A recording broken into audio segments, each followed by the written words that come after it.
të gjitha grave me një kërkim falje, sepse u ka bërë një kërkim falje.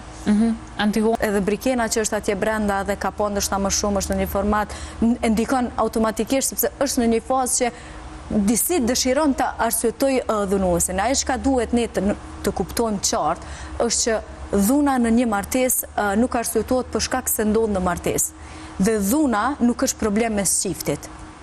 Dhuna është problem i shoqërisë. Prandaj duhet të involvohet shteti. Kështu që në asnjë moment nuk duhet ta konsiderojmë dhunën si diçka që është shumë private, diçka që është e izoluar, diçka në të cilën ne nuk duhet të përzihemi. Jo, të gjithë duhet të përzihemi aty ku ka dhunë. Të gjithë kemi të drejtë të reagojmë aty ku ka dhunë. Dhe nuk ka arsyetim të asaj se janë gjëra mes çiftit. Gjëra mes çiftit janë të tjera.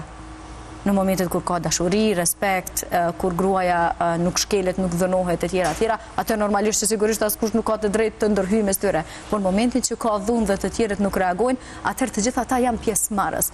Ndërsa kur bëhen thirrje të tilla ose promovime të tilla si nuk prishet martesa për një shuplak, mund vjen keq për nivelin e një vajze që është 25 vjeçare kam përshtypjen, është bërmis, ka ardhur deri në një pikë ku është në një reality show shumë e përfolur, është shumë e pëlqyer në anën tjetër për pjesën tjetër të lojës dhe e bën një deklaratë të tillë. Unë thjesht po uroj që kur Brikena të dalë jashtë të reflektoj dhe t'ju drejtohet të gjitha grave me një kërkim falje, sepse u ka bërë një kërkim falje.